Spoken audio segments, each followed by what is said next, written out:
We are live. Indiana Hoosiers Live 23. Brad, how you doing today? I'm doing good. I had a solid day overall. It was warm in Chicago for a second there, and then all of a sudden it's cold again, and yeah, I don't know when it's gonna end. But overall, a great day. Legs have been pretty sore. Been hooping a lot. Obviously, been inspired by a lot of the hoops going on right now. So I've been getting after it myself. Been kind of clipping on fools lately. Not gonna lie, kind of going nuts. Yeah, oh yeah, Kind of going that's great. nuts. Like I got I was having eligibility. D-Rock, hit me up. Give me a free MBA. I'm there. I'll do it for a master's degree for sure. I'll rip one. I was already having a great day, Brad. And then right before, about 10 minutes before we went live here, the Twitter return of Ayu Anon happened. The GOAT is back. The man with all the information. He disappeared for about 18 hours. It was a little dark there for a second. But he's back, and he it was a green check mark, and I think I know what that's for. We'll get to it in a little bit, but it was a nice little boost for the morale to see Ayu Anon back in action. So shout out to Ayu Anon.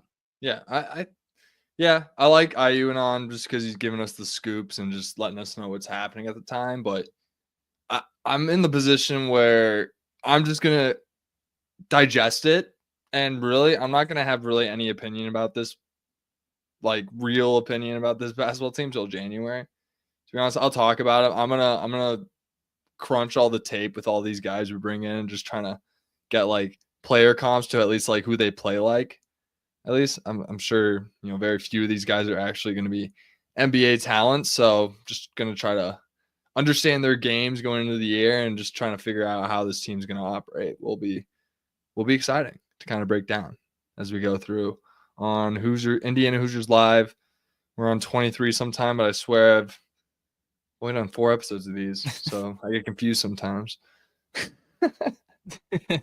This is Indiana Hoosiers Live 23. We will get to Indiana basketball later. We have some thoughts on the IU women's team. We'll have lots of thoughts on the IU men's team.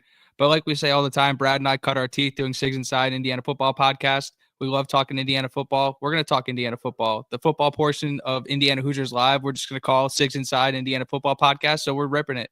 And we're starting with we got blessed with pressers this week, Brad. What's been happening, What? honestly, and it's No been one breaks slightly down pressers frustrating like because us. I'm just saying, no one well, it's breaks them like down like us. we That's all I'm saying. typically last couple days or last couple weeks pressers have been on Wednesdays, and it's nice to get all those pressers midweek, but we record on Tuesday nights. So when we record on Tuesday nights and talk about all the pressers and then new ones come out, it's like it's almost already old information. So but I do like the fact that they stack a lot of these on Wednesday. We got pressers from D'Angelo Pons. We got one from Pat Coogan. We got one from Fernando Mendoza. We also got one from I forget it. Oh, There's Mikail only 4 Kamara. guys. Duh. And then Yeah. yeah. And then today we got Sig who came to the presser. And obviously anytime Sig's near a microphone, I'm listening. So I'm glad that one came out today. We're going to start with Sig's presser because a lot of news came from that. 6 practices in, and he obviously, if you were on Twitter when the Sig presser was live, because they don't stream the press conferences live, you saw some of the stuff that came out. So when he started his press conference by saying, everybody's healthy through 6 practices, it was like, we know what's kind of coming next. And then he kind of dropped on the room that Tyler Morris suffered a non-contact knee injury, that he's going to require surgery and he'll be out for the year. So what are your initial thoughts after hearing the Tyler Morris injury? Yeah, brutal news. By the way, side note, remember when I said last week that I didn't want any of the transfers giving pressers until fall? Yeah, I do. I didn't want them doing anything in spring. I'll make an exception for the quarterback and the captain of the offense. I'll make exceptions for those 2 guys. But yeah, with the Tyler Morris news, he was the projected slot coming into the year. I thought it was pretty obvious that was going to be his role with Indiana, pairing with Cooper and Surratt, just injecting some Tyler Morris speed. What this means for the team moving forward, I'm gonna spin zone positive first. Got Tyler Morris back next year probably, right? Like, what's the status on Kidwell these days? Like, I think Kidwell was just out of years. No, Yeah, give I me the think he update on had a Kidwell. chance to apply. I want to say I read somewhere, and this, like, we're gonna have to be stat corrected here, but I believe he had the opportunity to apply for a medical hardship, but it just came to a point where it's like, I mean, that kid's been through so much on a football field and battling through injuries and fighting back through season enders more than once. So He's I think he retired. kind of just decided, yeah, I think he decided to hang it up. Checks out. Wish him well. Chat, if you can confirm that, that'd be helpful. But with Tyler Morris, bright side, like I was saying, I think he's back next year. He's going to get that medical waiver, which they give out pretty handily, especially if you don't play a single game. They've been really good at giving that out in recent years, where in the past, back probably 2008, pretty stingy with them. But these days, they come, you see all these 8-year guys, even with the COVID year, it's pretty, you probably need like 2 medical waivers with that. So,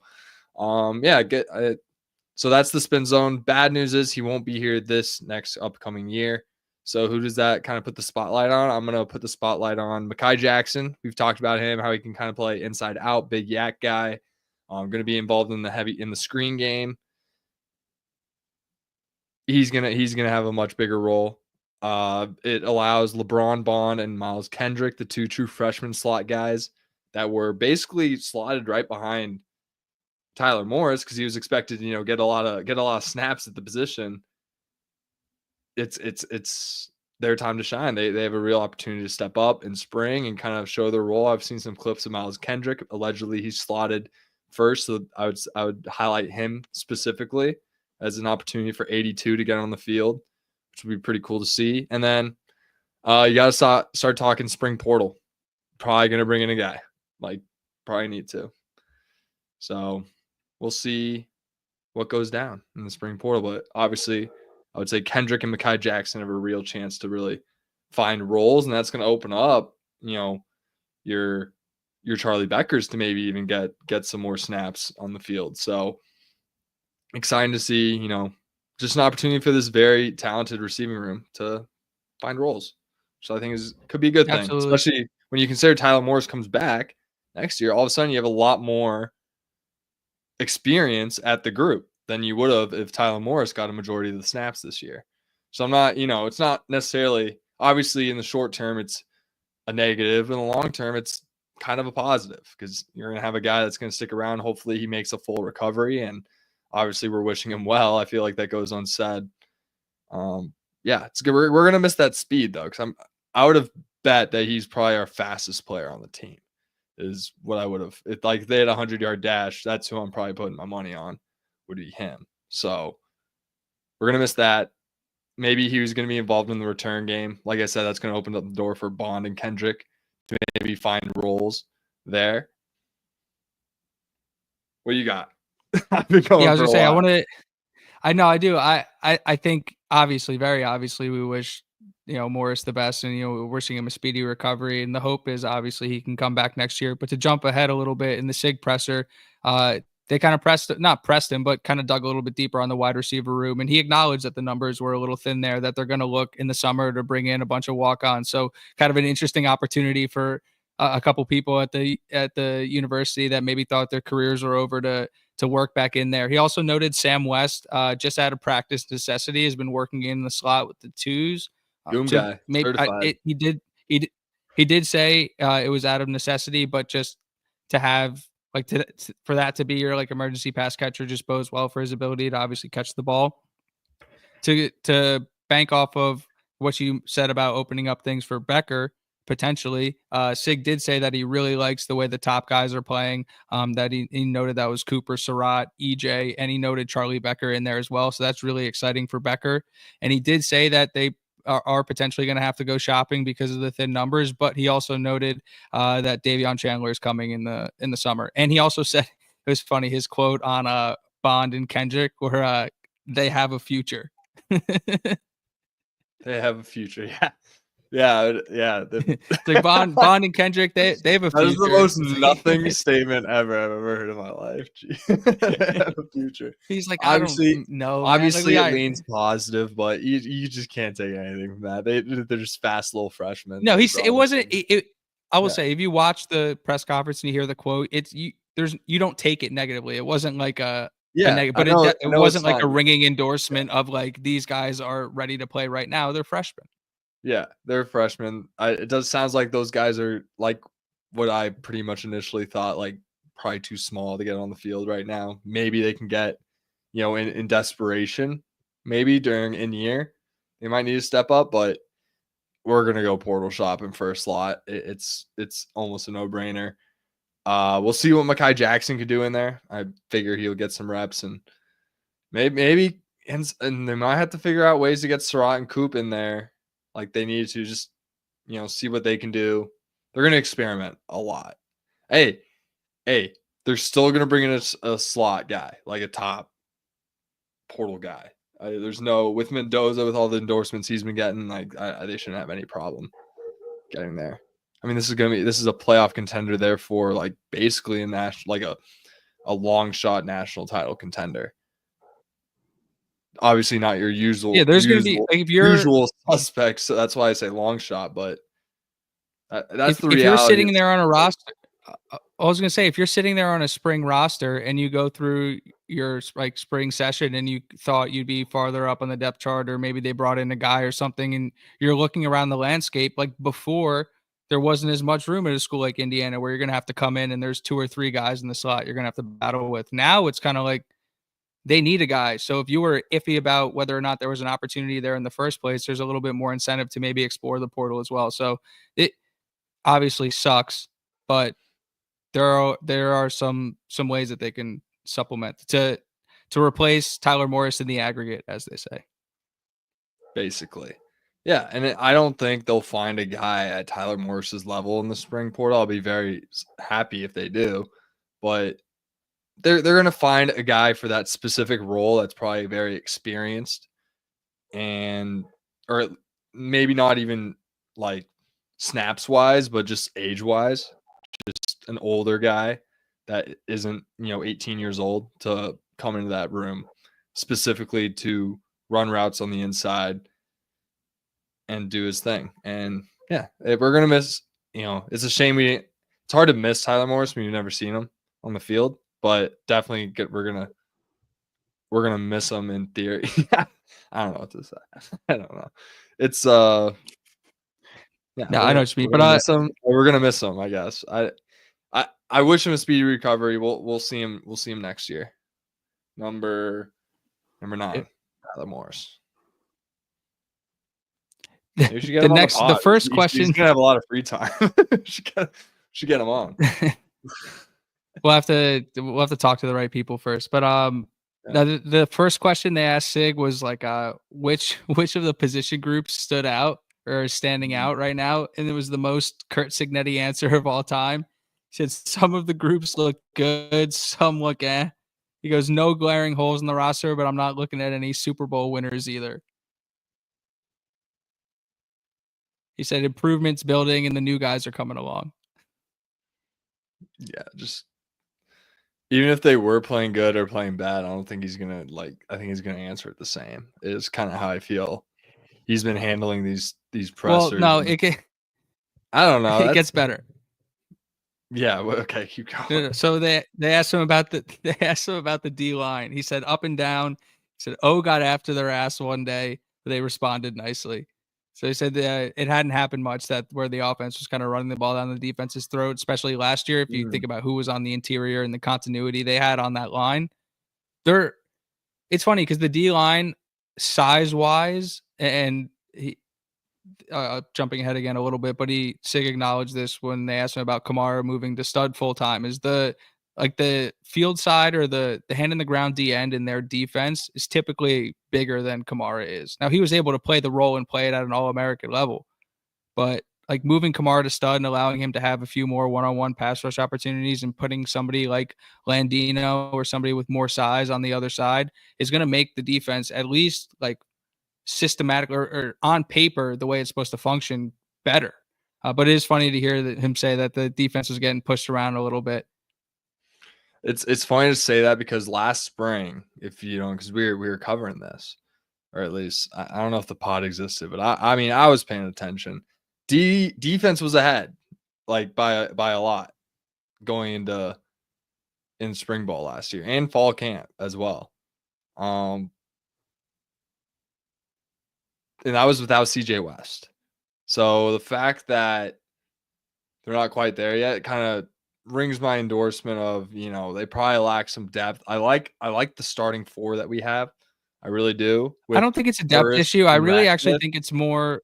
And I really Dukwe think looked it's more kind of of how big in a important. clip I saw the other day, by the way. I must say. And Dukwe, 17, he looked Big Ten ready a little bit, like in terms of just what I was expecting for. I was gonna. Yeah. Yeah, they put him in the solo shot. But I was gonna say, I think it speaks more to the importance and how good James Carpenter was and how kind of unsung his role was, but what he was doing in the middle there. Because if you think about the 2 guys they are going to try, or at least 2 of the 3 guys they're going to have rotating in at the defensive tackle spot, there's 2 transfers, 2 guys that have to completely pick up the defense. So those guys are coming along. And Sig noted a bunch of times during the presser that first half of spring, a lot of the transfers are still learning. They're learning the terminology, they're learning the standard. But second half of spring, you kind of see people pick it up, and then the level of play raises. So I'm not exactly that surprised that the one area with probably the most transfers starting is the area that might be quote unquote struggling a little bit. But I mean, there was he didn't take any prisoners in this press conference. Yeah, I mean, it's as expected. I mean, if that's his outlook on everything, his comments make complete sense. He doesn't call every single room has a transfer that came in besides the linebackers. Linebackers should be the sharpest group by far going into spring. So, I mean, they're not the most talented group of them all, but they're the most, there's the most continuity there. And yeah, so his comments make complete sense. Just kind of how he handles things. He's also saying it in a way where he's not really saying anything, which is how you should be doing it. Year 2, he's probably going to be a lot more mild mannered. I'm gonna think maybe he's gonna get fiery at times, but it's gonna be nowhere near year 1. I don't think in terms of I don't know. his press. After I mean, listening we'll see. I to, would love to see him out there, well, I was but gonna say, we'll get to that's just Mikail kind of how. Kamara's presser in a little bit, and we'll get to D'Angelo Pons' presser in a little bit too. But I don't think that's the case at all. I think they actually have more of a chip this year than they did last year. But real quick on EJ Williams, Sig said he's got a great attitude, hard worker. He's got a burning desire to be good. He called him like he said he had a great kid, great relationship. Who? And they really just need to keep him on the field. EJ Williams. Yeah, we love EJ. EJ's the man, of course. Yeah, we're glad to have him back. I think he's gonna have a big role. It's like think like Miles Cross got a lot of tick last year. He was not the starter. He's probably gonna get those snaps that Miles Cross got. He's gonna have a huge role in this team. Period. They're gonna draw plays for him. He can make plays on 50-50 balls. He's super rangy, lanky. I would love to see what the speed looks like come spring ball. But yeah, he's got so much potential. I mean, he's played in a playoff game with, I mean, all these guys have, but I mean, he's played in a play. He's been to the playoffs with multiple teams. How about that? Ooh, I think he's the only guy on the roster that's done that. So, well, there's Tyler Morris, but he's out. But we got EJ Williams. Expect us. There we go. They asked Sig how the offensive line was coming along. He said Coogan was making progress. He said Carter Smith's got to get better. He said they all have to get better, but he specifically called out Carter Smith, which I don't, obviously not an accident. You take your captain, the guy who's been there, and that's the guy you call out when everybody needs to get better, regardless of how he's doing in practice. So I thought that was interesting. He also said no Khalil Benson in fall camp, and he said, or no Khalil Benson until fall camp, but he also said no Drew Evans until fall camp. But this was the first inkling I had heard that Drew Evans was going to be ready for the fall at all. That's exciting. So I guess it wasn't, I was about to say, I guess it wasn't an Achilles injury because the timeline wouldn't match up. But so I guess Drew Evans is going to be available in the fall, which is huge news. That's fantastic. Yeah, so all of a sudden we have a competition between Zen Mikowski, Bray Lynch, Drew Evans, and Khalil Benson for about 3 spots on the O-line. Well, we're going to see what happens. I think Zen Mikowski is probably the favorite to be at right tackle, so it really just comes down to who's going to get those guard spots. Going to be exciting to cover that come the fall. So can't really talk about during spring because nothing's happening. It's really an opportunity for our boy actually, Livefreed probably getting some opportunities. I got more for you, Brad. I got more. Yeah? Hang on. Yeah. So more on the offensive line. Sig said the first line, he said, it looks like an offensive line for the most part, functions like an offensive line for the most part. He said the young guys are making progress. He said Johnny's making progress. I'm assuming he meant, I think it's Charles Johnson, who's a freshman offensive lineman. He said Liebfried was in a cast. He broke his hand. No, he's not. He's talking about a Johnny.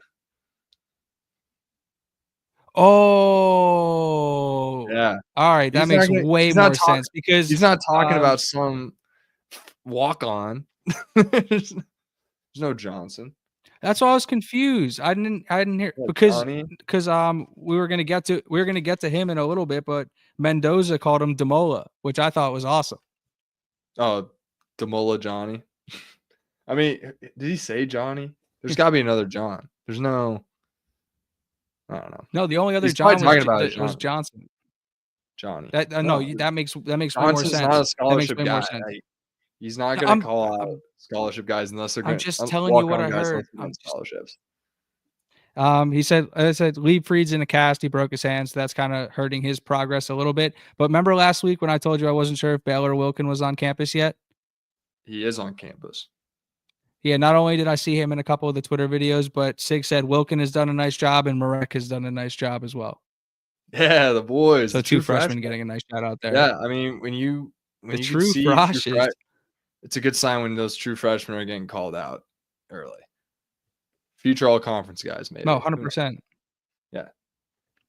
Yeah, he like we've been through the ringer with Sig. Like he's not just gonna talk about guys for no reason. Like he's also again, he moved on to the tight end. Randos, it seems like. So I'm excited to see how this team develops depth wise, because that's going to be really telling how year 3 and 4 are going to go for the Hoosiers. He said on the tight ends, the group has a way to go. He said he really likes Nowakowski, lunch pail guy, like brings it every day to work. He says needs to get more consistent. I could see that. It's kind of been his MO his entire career. Sam West, talent in the world. Name to keep an eye on for this offense this upcoming year. Sam West. And then they finished up with asking Sig about the quarterback room and the quarterback's coach, and he said it's really been about getting Coach Whitmer up to speed. He's been, like Sig said, he's been working on a lot of things with Mendoza, and there's a lot of things that Whitmer still is like learning about the offense. So he's kind of coaching Whitmer, coaching Mendoza. He said Fernando took a nice step forward today. He's not where he needs to be, but he's coming along really nicely. And then Mendoza echoed a bunch of really nice things about Whitmer as well. We'll get to in a little bit, calling out the way he is as a coach and a lot of the things he appreciated. So, but it like this makes a lot of sense. Like Chandler Whitmer is not only learning the Indiana environment, but he's learning Cignetti's offense. He's like, I don't think he had like coached the position specifically in college. And so there's like a learning curve for him too. But so the room looks good and they're in a good spot, and he's confident they'll have him in the same spot they had Tino and at the end of spring last year. Yeah, I'm just excited to see. I mean, this team is only going to go as far as Mendoza is going to take them, which is how kind of the modern game goes when it comes to college football. Obviously, you need your O-line, D-line to kind of be up to par, but you only get to the point, like the pinnacle, like the quarterfinals, the semis, and then it really comes down to whose quarterback is playing the best. I mean, we saw it this year with Ohio State. Will Howard was absolutely nails for them the entire playoffs. That's why they pulled it out. As talented as they were, Will Howard stepped up and played amazing and balled out. So it really comes down to how the quarterback play is going to come down to. Really hoping we can see like Rourke level passing production with a spike in the run game on his part. And if not, maybe better than Rourke numbers. Like I'm not ruling that out with this guy. I'm really not. I think he has that upside. He has that NFL buzz coming around. He has the build. He has the arm. He has the quick release. Watching him feels a little different. He looks like Andrew Luck. I don't want to throw that name, but like that's like when he throws the ball, like that's who he looks like. Swear to God, that's who the guy looks like. He's absolutely jacked. I don't know if he's He went to Cal and was the Yale commit. He might be just as smart as the guy too. I mean, this he might be the whole package. And I'm just excited to see his development. I can't believe I just threw an Andrew Luck comp at Fernando Mendoza. Well, that's coming from April Fools. Gotcha. No, just kidding. That's coming That's a from real take. That's coming from the master of the eye test. The master of the eye test.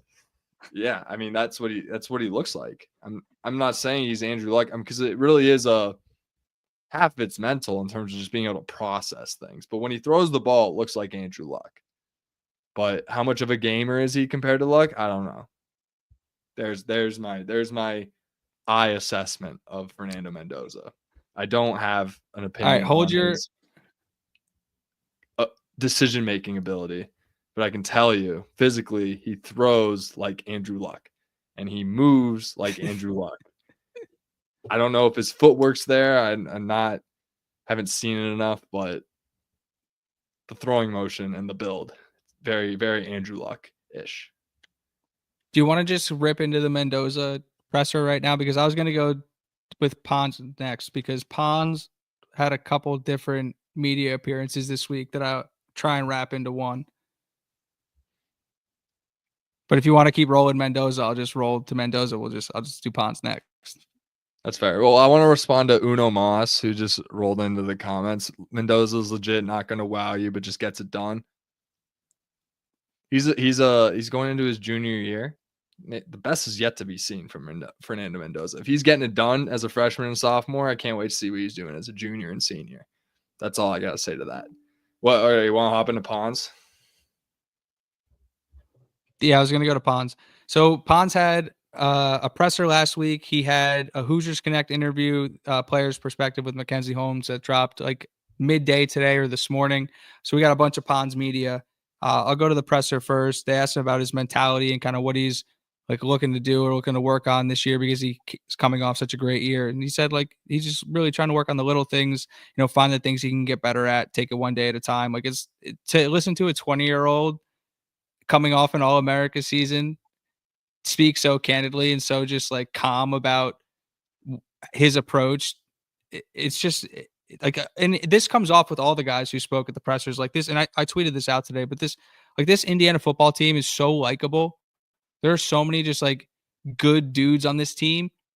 And just the more guys speak, it's just like, it makes you want to root for them.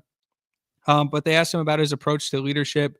And he said it's to uphold the standard. He's a lead by example guy. And Mackenzie Holmes also asked him that question, kind of, what is he looking to do? And he said very similar to the same thing, that he's a lead by example guy, but because there's so many young guys and because he's now a junior and being looked at as a leader, that he's trying to take it on himself to be more vocal and to, talk to a lot of the younger guys and give advice. And like, those are some of the things that he's working on and trying to get better at. So it's like, to have that, again, self-recognition as a player of like, okay, cool, here's where I need to evolve and here's how I can get better. It's just we're already seeing an evolution of D'Angelo Pons, who's already an All-American.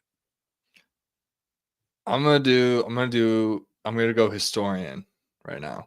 When Dabo Sweeney got his first national title, Ben Bellware, starting middle linebacker, I remember he made this speech where he really, when they remember this is their first one, the first one of the little Dabo Sweeney run.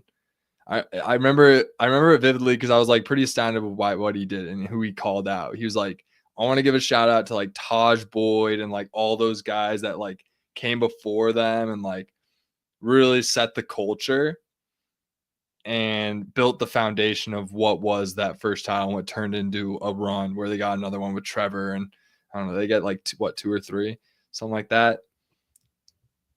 I mean, you gotta build a foundation, and that's what D'Angelo Pons and Fisher and Kamara are. That's why they came back. It's just you gotta stack days and stack years and get to the pinnacle. I'm not ruling out a national title this year, but you gotta stack days, and it starts with guys like D'Angelo Pons stepping up into vocal leadership roles and passing it on to the next guy, and then the Zachary Smith. I'm just going to call him out randomly. The Zachary Smiths, the true freshman DBs, are going to do the same thing in 3 years, and it's just going to build off itself. And Sig's a big character guy when he brings people into his program. So I just expect this to continue, and I think that's a big part of his success as a coach. on top of all the great X's and O's and all the other great things he does as a talent evaluator and everything like that. No, the character thing, you hit it right on the head, because direct quotes from 3 out of 4 of these guys, and I don't Fernando Mendoza didn't just outright say I love football, but like you hear it in the way he talks about it. Like these dudes love football.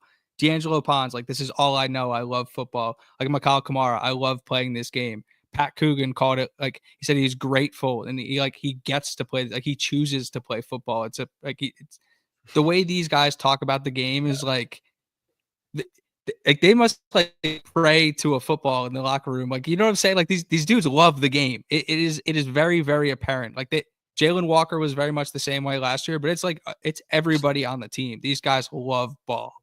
I bet Fernando Mendoza and Pat Coogan seem like guys that would like eat a football. Like they would just eat it. Like like that's how much they love football. Like I feel like they would do anything for the game. The whole Anything to get. team, dude. The entire team.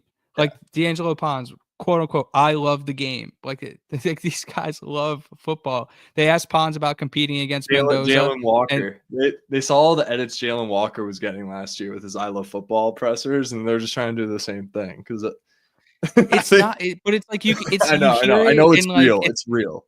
It's so real. It's not like I know this is going to be a soundbite. Like here it is. Watch this. It's just like in the flow of conversation, it just comes out. It's just that's how much it's just overflowing. But they asked Pons about competing. And we're calling this out because you didn't see that. You noted. I just wanted to call that out. Like the reason why we're talking about this is like you didn't see this at Indiana before. You did not. And so obviously we know things have changed, but it's just like the evidence is still there that this is not a fluke. Like this is going to continue for years to come. All right. Sorry for I've been bad this episode with the interruptions. I think we might be on some sort of lag potentially. I think that might be what it is because we usually don't do this, but sorry. No, my connection, the connection here is a little wonky. I'm gonna have to figure things out. I'm in like a new setup, new things, but it was a long week, Brad. It was a long week. I know. Yeah, it has been. You do get a pass. You do get a pass. But Pons talked about competing against Mendoza. Me and you noted in the video they released like 2-3 weeks ago that Cooper and Mendoza connected on a deep ball over Pons, which was like the first time I think we'd seen him get beat in anything. And I know Sig made multiple comments last year about him not getting beat in camp. And he said that Mendoza is really mobile and he's got like elite deep ball accuracy. So he almost, part of me thinks that like maybe Pons was like, I don't know if he can throw the ball this far, and he just threw it right over his head. I'm telling you, man, this Mendoza cat. I mean, we talked about Cignetti and like Phillip Rivers, Russell Wilson, probably recruited some of the earlier Alabama quarterbacks that, the McElroys. I'm not saying like McElroy's that level of prospect. The kid won a title though. So I'll throw him. I'll throw his name out there. I mean, he's a quarterback guy. He played quarterback at West Virginia. He nailed Rourke. Mendoza was the most touted guy in the portal for a reason, and he still picked him, even though he's doesn't really care about, the stars and stuff like that. Still got the 5-star transfer quarterback, number 1 in the class. I mean, there's just something about him. There's just something there. Cannot wait to see him in the spring game. Cannot wait. That might be the only thing I really want to see is this Mendoza cat. He might be the best quarterback in the conference. They asked Pons about Coach Rod Ojong. Yeah, I say he's got a lot of football knowledge. He really pushes them. This is the part I really liked, actually. He said he wasn't a yes man. He said he gets him better every day. And he also kind of echoed that to Mackenzie Holmes on the Hoosier Connect pod. And he just talked about his situational IQ and having him prepared for situations and just sharpening his technique. And like Pons said, like, I really felt like my technique was in a good spot when I transferred in from JMU, and then I got with Coach Ojong, and we just like drilled it down even more. So a huge ringing endorsement for Coach Ojong from D'Angelo Pons, and just again echoes like, how I feel about those guys, and like it's cool to hear the players kind of echo what it looks like from the outside. Yeah, I mean, I think we've said it before that in terms of just straight position coaches, like our DBs DB guys seem like the top guys that we have. I don't want to like obviously John Miller was on like 30 under 30 list last offseason, and I think that's it's a compliment, and it's also like the coaching staff is incredible. Like you I'm could not pick trying to like any of I the think this is coaches. one of the best coaching staffs in the country. I just want to highlight the DBs. I think recruiting wise, development wise, just what they've done with the room and I'm excited to see I hope they don't make me eat crow, because it's definitely one of the most important position groups in the sport right now in terms of, who's guarding Jeremiah Smith. Like these guys have to D'Angelo guard Palm, Jeremiah and Smith this year. And yeah, okay, but they still got to cover like the rest of Ohio State's guys. And so like, we have Ohio State in our conference. That's all I got to say. Like, that's been wide receiver U. It's not going to change. I mean, that's one of the most, when you're going to play in the Big Ten, you got to have good DBs, period. Because of literally, with all due, like, just because of that school. Like, it really comes down to that. Hey, and Oregon. If you have bad, yeah, exactly. If you have bad DB play, you just can't compete in the Big Ten. It's just not going to happen. 100%. And he said, speaking of DBs coming in, they asked him about Gandy and Knight, and he said those guys came in ready to work. He also noted those guys are going to be able to help the team a lot this year. And then he said that the freshmen came in willing to learn. They asked him what it would take to be, like, what mentality the freshmen should have. And he said just to come in and be a sponge. But he said all those guys have come in and they just like attacked it with the right mentality. So, like, again, another thing where, like, from afar, we're really high on the young guys in that room, the Jalen Hollywood Bells and the Byron Baldwin Juniors and Zachary Smith, and Reese isn't on campus yet, but like he's another guy in that DB room that's coming in. Like, we're really high on the young guys on this team, and to hear the veterans talk about those guys approaching it in the right way is like very, very exciting. Yeah, because we know how talented they are. So if they're going through the system and they're going to develop like we anticipate them to, I mean, these things take years. Like, you got to be hitting on your classes. I mean, it's vital for continued success. So the fact that everything seems to be on the right page, I keep expressing during spring, all I care about is the culture stuff. X's and O's will figure itself out in camp. Who's going to start? It's going to figure out itself out in the fall. Spring is really just about culture. This is how we get better during a time where no one's really thinking about football. And that's where you get your edge. That's when you win the national title game, is setting the tone in spring. That's only going to put you further ahead come fall, where most of the progress is going to be made. So if you can get a head start on that and start clicking in spring, I mean, sky's the limit. And then the last thing they asked him at the presser, and then I'll kind of speed run my favorites from the Hoosier Connect pod, but I'm not going to like spoil the whole thing. Like, go listen to that podcast. It was awesome. But they asked him what he was kind of working on improving, or kind of something he's been focusing on going into next season. And he said specifically that he wants to disguise more coverages. So instead of just like being in cover 3 and showing cover 3, like, get a little bit more tricky with the way they're presenting it to opposing offenses. And then he said from a personal standpoint, he just wants more pick production. He wants more. Love it. And then real quick, speed running kind of the highlights from his Hoosier Connect interview, which, again, go check that out. Mackenzie Holmes asked him why he decided to come to Indiana, and he spoke about this a lot during the interview, but he wasn't very highly recruited. I don't think any Power 5 schools offered him, and he played at a really prestigious high school. He played in a really prestigious conference, like, and he was a really good player in high school. And Sig was one of the only coaches to believe in him, and so he said it was really a no-brainer. He also said that he was never not coming back. Like, he has 2 years of eligibility. He wasn't hitting the portal. He wasn't leaving. The I'm coming back video was strictly because there was a lot of like unnecessary or unwarranted speculation that he just wanted to end, and also obviously really cool opportunity to release some content. But I thought that was a really interesting nugget too. Yeah, I mean, Sig's preached it multiple times. He told you what he said. It was it used to be development, like recruiting and development. Now it's recruiting, development, and retention. And building a strong football culture is going to keep guys there. They're going to trust the process, and it's only a matter of time before this program starts pumping guys in the league. And once that starts happening, then that's when we're going to start getting the 4 or 5-star guys. And I mean, it starts with this upcoming year, really, is kind of where that can really start a launch pad. So I think that's a cool call out that he was never leaving, and it just reaffirms everything we already thought about the program. Yep. And then my well, actually, no, I wanted to do this kind of a little silly, like my favorite thing that he said, or one of them was that he was asked if he had any superstitions, and he was like, "No, but I wear two arm sleeves every game." So the answer is yes. I mean, that's just his look. That's not like a superstition No, thing. I know. It's But he said he played well. He's never had a bad game in the double sleeves.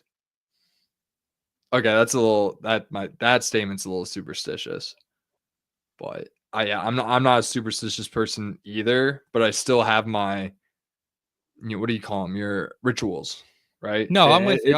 It's more so just for yourself. It's not so much like you need to do it to get your mind to a place to where it's not like if I don't do this, I'm screwed. It's like I do this because this is just what I do before I do this. You know what I mean? Like it could be anything. It could be like this is my ritual before I go make a cold call, or like before like it can apply to all aspects of life, not just sports. Like, but everyone has their rituals. I know I do.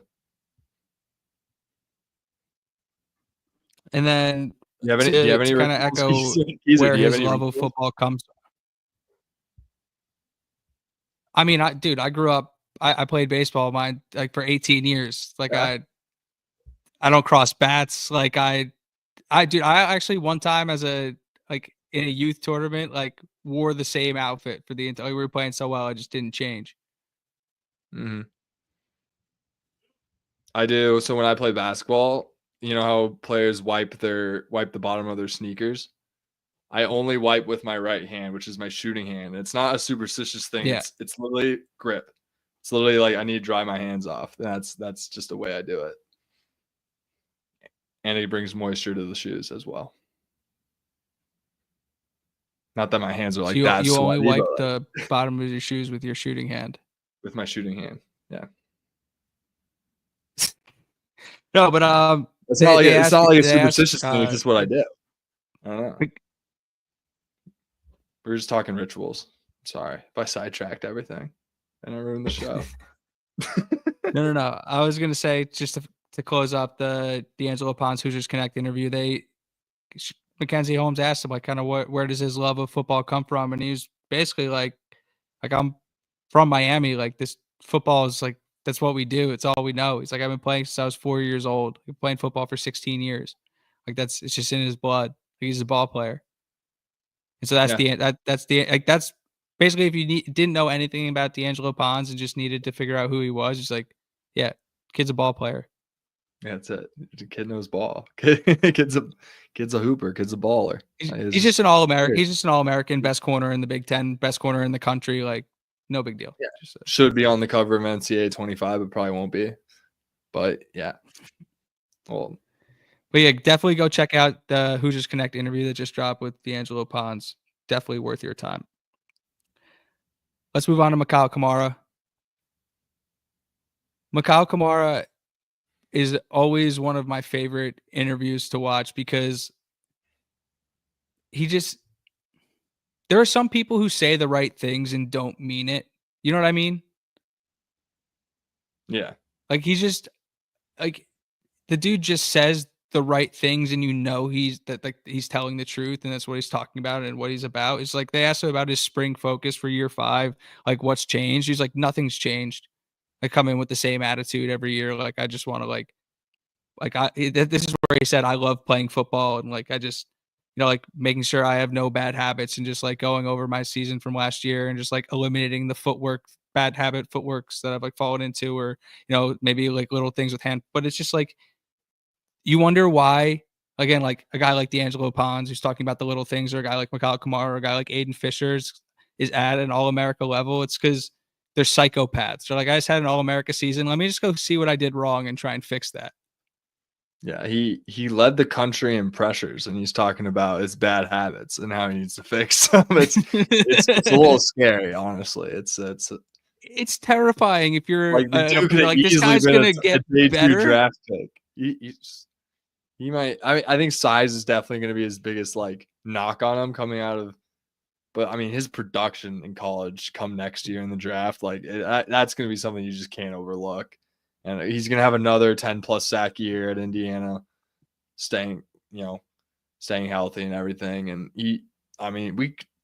what's the sack record? Single season sack record in Indiana? I think it's held by Jimmy Curlew, something like that. Jamie Curlew. Chat, help. They asked Kamara I'll get back to you. how I'll get far back to he you. I'll got. get back to you. I'll get back to you on that if you can. Get back to me on that, but chew on this for a second. They asked Mikail how far he got like into the NFL process, and he said honestly he didn't get very far.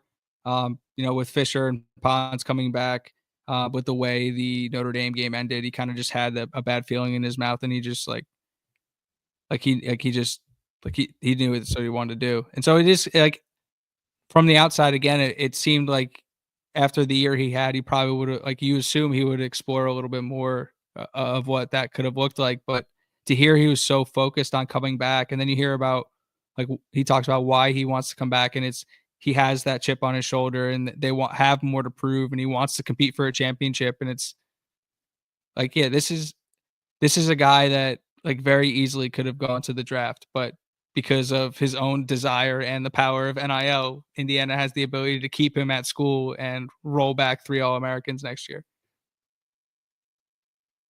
Yeah, I mean, I love every bit of it. I got back to you on the 16 sacks in 2007. Is that including if that's going to include playoffs? Very attainable for Mikail Kamara. So he could go into Big Ten play with 14. He could have 16 going into the Big Ten championship game. That's all I'm saying. Playing 17 games this year, Keyser, lock in. playing 17. We're gonna have 17 game previews this year. It's gonna be fun. A lot of history lessons from lots of history lessons. We they like I said, they asked Kamara if that chip on his shoulder had changed, or if the chip from the team had changed at all after the year they had, after how much success they had. And he was like, no. Not at all. No. He's like, not even the slightest. Basically, I was gonna say, basically, he said the chip got bigger. They didn't do what they set out to do. Like, like they wanted to win the Big Ten and go to win the championship. Like that's what they set out to do last year. As crazy as we called them going into it, that is what their team goals were, and they fell short. So they're 100% not satisfied with how last season went.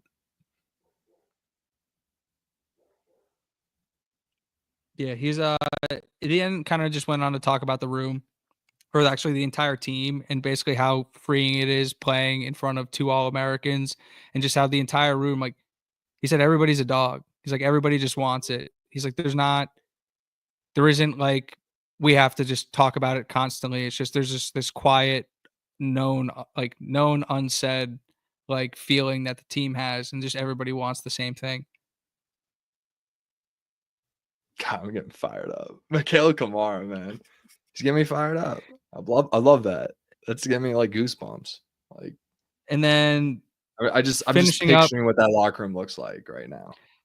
These are like two of the reasons why I love Mikail Kamara.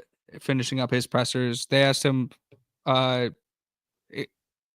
did he specifically want Aiden Fisher to take Amari Farrell under his wing, and Mikail was like, he basically said, that's the best linebacker in the country. Why would I not want my brother to learn from a guy who I know isn't like A+ human and the best linebacker in the country? So that makes a ton of sense. And then they asked him kind of why he felt like the team was so good at getting transfers acclimated quickly. And he said that they just have like a really family oriented style. He said guys are all there for a reason. Like if Sig brings you in, if Sig recruits you, like you're there for a reason. You're there to do a job, and so everybody has that understanding. And like for that reason, it's very easy to kind of come in. And he said like a lot of the new guys are coming in and they kind of understand what needs to be done and the work that needs to be done, and that it's a little bit like as opposed to last year where it was kind of like an unknown if you weren't a JMU guy. Like it's a little bit more well known what the standard is here, I guess. So that was interesting to see as well, or to hear. Yeah, because he obviously the guys that were there were, I mean, if he's recruited or coached them, they know what the deal is. They know what they're getting into. Is basically the point I need to make. So yeah, checks out. That was all for Mikail Kamara. I want to get to John's question in the chat real quick. He said it took Pons 3 games to find the field as a freshman at JMU. How many games before Baldwin finds the field? Define find the field, because I think he's going to play special teams like day one, game one. I think Pons was a full-time starter game 4 on. Yeah. So I guess the question is, it depends on what they do. Like, are they going to go Boykin at Rover, or are they going to go Farrell at Rover? That's going to determine a lot of it. Because if it's Farrell at the Rover, Pons could probably get on the field pretty quickly. Because at that point, he just sits to beat out Bryson Bonds at that point. But if Farrell's going to play back end safety with Louis Moore, his best friend, I don't. It's gonna be a lot tougher for him. Maybe Baldwin, some Rover action. Maybe if he can get involved there. Maybe. I don't know. I think he'll be on the field game 1, 100%. He'll be playing those cup games. You will be getting live team reps. Here's my Baldwin take, because the kid's super versatile. If you watched him at all at St. Francis, he played a little safety, he played a little corner, and he's going to be a safety, but like the guy has cover skills. I am under the impression, again, from afar, that the kid is far too talented to keep off the field for find the field to start. Okay, when is he going to start? I think just based on pure talent wise, I wouldn't be surprised if he was a day 1 starter. But given the way I know the staff handles freshmen, I'm expecting to see him very much in a Mario Landino role early, where you're going to probably see him in the first or second or third series in the first game and be like, oh my God, he's in very early. And depending on how the guys in front of him play and how he plays will dictate how often and how early he's in the games. But I'm with Brad. I think if you're going to go with experience, especially with the guys they brought in, and you're going to try and put your most experienced lineup on the field first, I do see it. And I don't think they would just, unless it's going horribly wrong, completely alter away their defensive plan. So I think it took 3 or 4 weeks for them to move Amari Farrell's position last season. So I would say if he's going to start this season, week 5, week 6, but honestly, I think they're probably a better football team if he's playing his way onto the field more, but not necessarily the starter, if that makes sense. Because that means the guys in front of him are playing at a level that warrant those guys need to play too, and it just gives you more depth. So I would say not necessarily a Baldwin thing. We have buys between Iowa and Oregon. We'll see. Maybe he starts the Oregon game. That'd be. I don't know if that's like a good or bad thing. I think it could go either way in terms of like what that really means. But I mean, just based on the talent that they did bring in, it's an uphill battle for him. I'm not saying he's fully capable. If he starts, like, awesome. I know he's talented enough for it. I think that's where I'm at too. I don't know if he's going to start, but he's going to get a ton of action regardless. I feel like it's going to be his calling card. So I know I'm doing a bad job of answering John's question. Let's just say let's go with fucking he starts the Purdue game this year. Yeah. Week I'm with 12. you. I think it's in Indiana's best interest if, because of experience, they are and level of play, they're forced to go with the older guy, quote unquote, versus like those guys in front of him weren't good enough to play, so Yeah. Baldwin almost has to play. Like I Yeah, don't there know is the where he scenario plays. where Baldwin's like Caleb Downs, and it's like we have to play him. But even then, like that's just a guy who's going to get a ton of tick with a lot of talented guys. So I don't know. My guess would be week 12. We'll see how he progresses. I really don't expect like any reason for Louis Moore or Devin Boykin, any of those guys to not get. I mean, those are power 4 guys coming in. It's not like we're bringing in Asbury and Terry Jones, and like we definitely leveled up a little bit with the type of recruit we brought in through the portal this offseason. It was very telling. Very few. The only group of 5 guys were Ratcliffe and Wheeler, it feels like. Really? I can't. Off the And top of my Mikail head, I can't. Jackson. And Mikail Jackson, that makes sense. Like D-line receiver, like those that makes sense position group wise. So it's gonna be hard for him to do it. But yeah, my answer for you, week 12. Week 14. I'll say this: it's not a negative indictment on Byron Baldwin, the player, if he doesn't start a game this year. I actually think that's more of a positive for Indiana that the guys they brought in were as good as they thought they were. But I do think, like Brad said, and like we've said and repeated for the last 2.5 minutes, so we'll move on. But he's going to play a lot. Like the kid's super, super, super talented. He's a top 5 recruit in Indiana history by the metrics. And if you throw out the metrics and just watch the kid play, he's a great football player. Yeah, he might just be. I hope he's all natural and he's starting I hope he starts the Oregon game. Honestly, if he's starting the Oregon game, he's probably special as hell. Like just a little different. All right, we'll move on. But yeah, super excited. Very, very, very excited for Byron Baldwin Jr. We love too. Like we've been talking about Byron Baldwin since he committed the first time.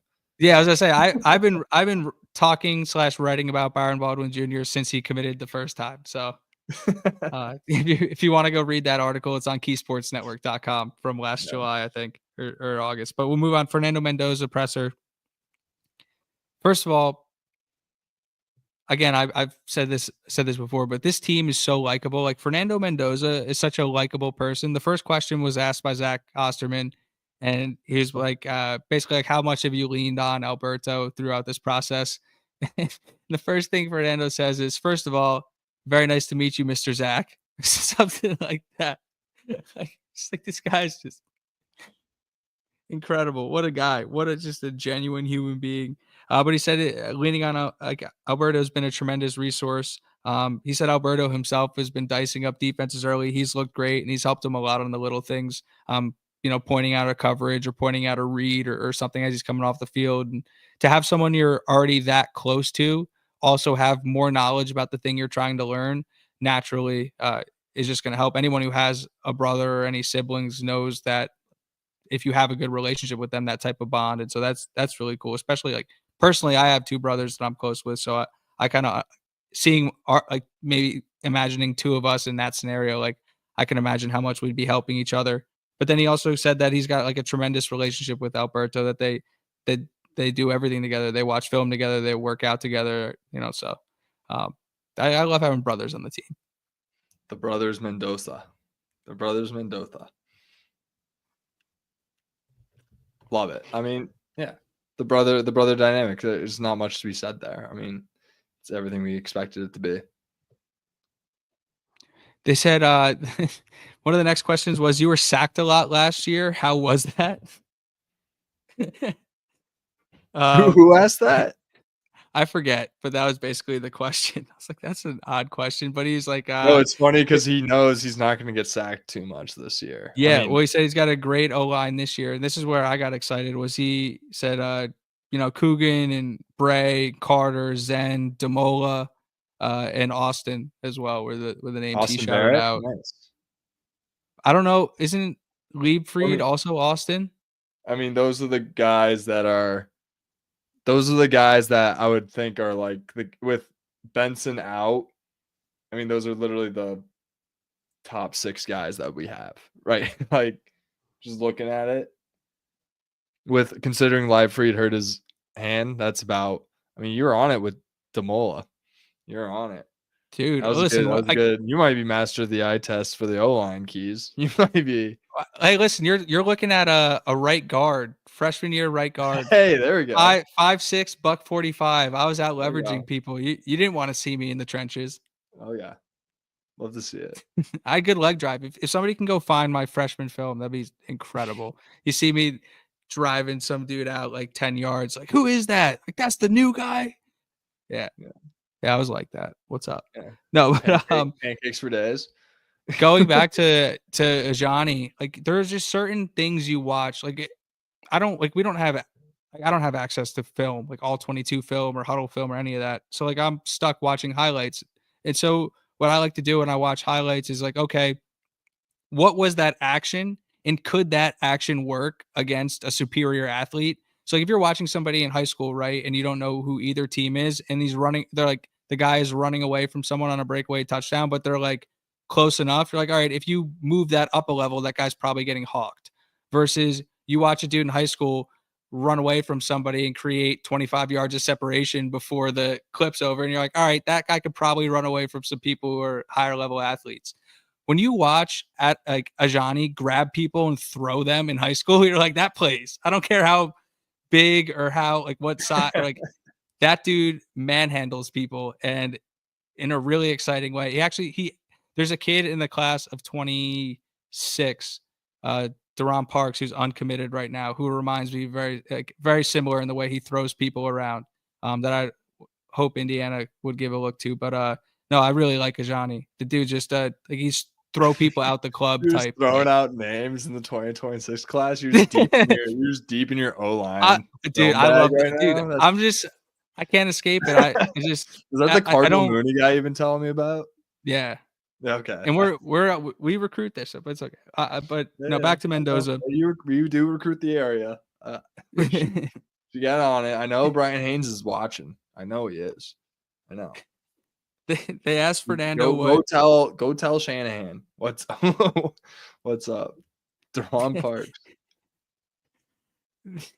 They asked Mendoza what intrigued him most about the offense, and he was like, "It's really complicated, but it's not that complicated."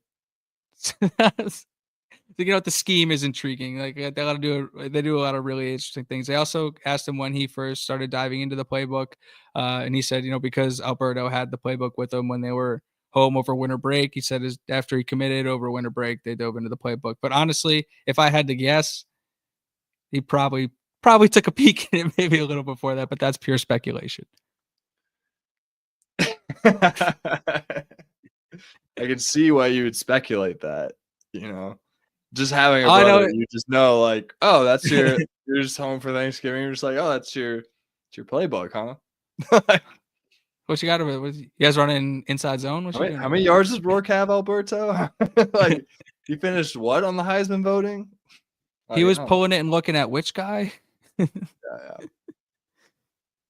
Yeah. They asked him what it was like coming to a new team. He said he really enjoyed learning the guys and kind of getting to know people, and he's still getting to know people, obviously, naturally. And like in winter practice, like the position groups practice together. So, and sometimes, offense or defense works out, but the team doesn't work out together. So, building those relationships across position groups and things like that also super important. They asked him about Chandler Whitmer. He said it's the best position coach he's ever been around. Called him special. Said he's just got like a ton of knowledge about the position. And then he said even when because like we said before, and Sig noted in his presser, Chandler Whitmer is still learning the offense. Chandler Whitmer is still learning the system. So when he doesn't know something, he said he's very quick to get back to him, get an answer. And so like we said, we talked about wanting to hear maybe directly from Coach Whitmer, just a little bit more kind of about how his role is coming along. And so to get that from Fernando and get that type of endorsement, music to my ears. Yeah, I like that idea that he's not giving him wrong answers. He's not bullshitting the kid, because there probably are coaches like that don't want to seem like they don't know what they're doing, and then they'll probably make something up in the moment maybe, or try to guess what the right answer is instead of just going to Mike Shanahan and getting the right answer for him.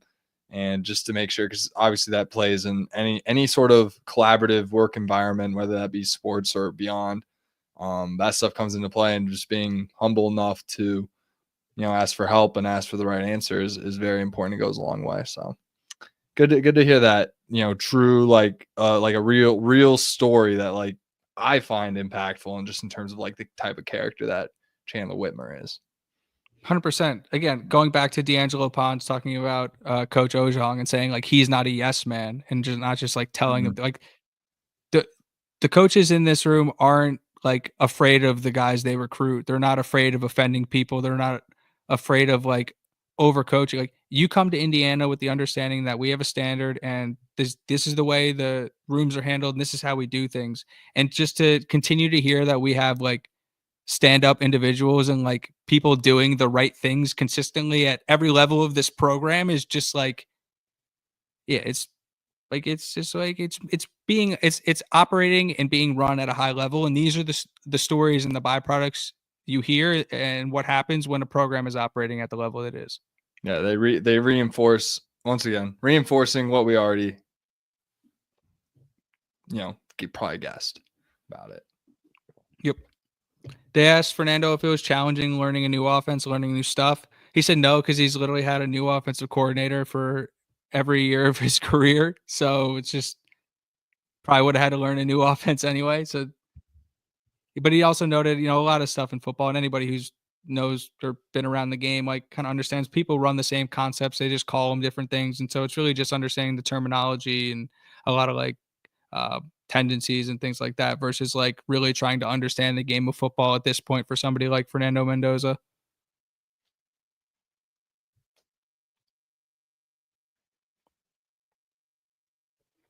I'm good. I'm sorry. I was gonna say on a podcast, I didn't say anything.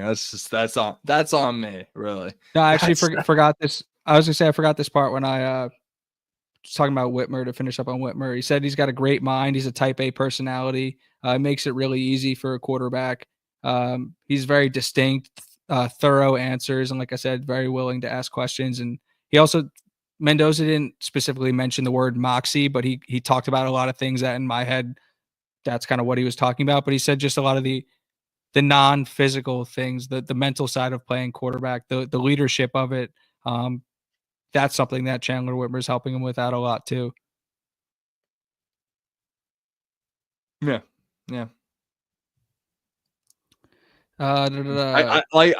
We talked about Mendoza so much already before we even hopped into Mendoza, like the Mendoza part of the smoke, which is so funny. Yeah, I just want to see that guy play football. That's all I want to do. I don't. I'll finish up Mendoza and we'll get to Coogan because I really enjoyed Coogan's presser. On the wide receivers, he said they were fast, really good. And he said there's a lot of future NFL guys in that room. And he said he hopes to be the point guard, just get them the ball. They asked him about kind of his legendary prep. His Cal teammates talked a lot about how much film he watched. And, Fernando then kind of tried to downplay it, but then talked about like watching film all week and like being in it's like just like you can't hide from being that obsessed with the game. And so he said this prep builds confidence, and that's why he's just like so hungry to attack it. And then on Cignetti, he said that's why he came to Indiana. Yeah. I mean, God, everything this guy says. I mean, I'm going to talk about the receivers, like NFL guys, probably talking about Surratt and Coop. Probably likes those guys a lot. I would imagine, especially he likes throwing it. They worked on their speed in the offseason too. We talked about that, mentioned how they're fast. And I wouldn't necessarily like Surratt and Coop were great last year. I wouldn't like fast is probably the fifth word I would use to describe each of them. So, yeah, good to hear that fast is really coming out of that room, despite, Tyler Morris being out. He might have been talking about Timo a little bit. Timo. I can't wait the nickname for a guy that's not even going to play next year. That's what a mess. What a mess. Horrible. Oh, brutal. What a missed opportunity.